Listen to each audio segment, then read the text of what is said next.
Bien, de l'éducation aux réseaux sociaux, à l'utilisation du cellulaire et tout ça, il y a déjà une possibilité d'en faire dans le cours Culture et citoyenneté québécoise. Il y a déjà une partie du cours CCQ qui traite justement des enjeux de respect, de civisme, notamment en lien avec les réseaux sociaux. Alors, il y a déjà un espace pour ça. Puis par ailleurs, vous savez, mettons qu'à un moment donné, il arrive un cas où un élève se fait saisir son cellulaire, bon, parce qu'il l'avait sur lui, il a décidé de l'utiliser, puis il se l'est fait saisir. Vous savez, c'est possible que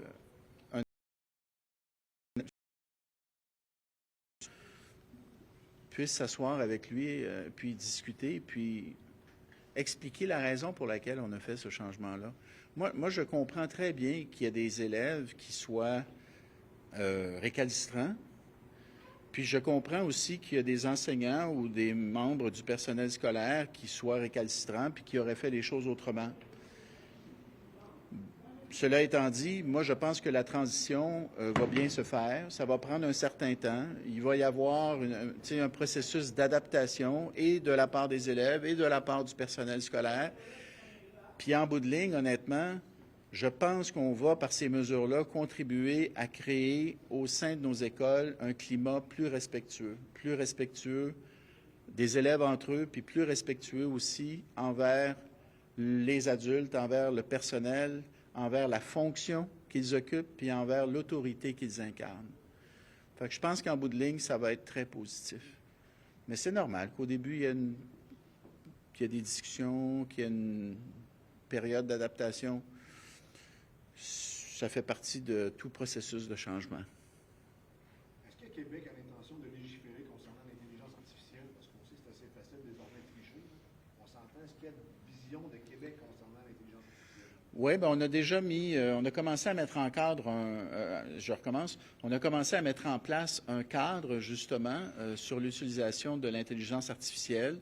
On est très conscient du fait que c'est en train de s'installer dans les écoles, que de plus en plus d'élèves y ont recours. Donc, oui, il y a des tentations qui sont liées à l'intelligence artificielle qui existent, qu'on reconnaît. Alors, on a déjà transmis au réseau scolaire un guide sur l'utilisation de l'intelligence artificielle, mais les travaux se poursuivent. Puis honnêtement, c'est un défi auquel nous sommes confrontés au Québec, mais toutes les écoles partout sur la planète sont confrontées à ce défi-là et à la fois au danger, mais aussi au potentiel que ça apporte, que ça offre.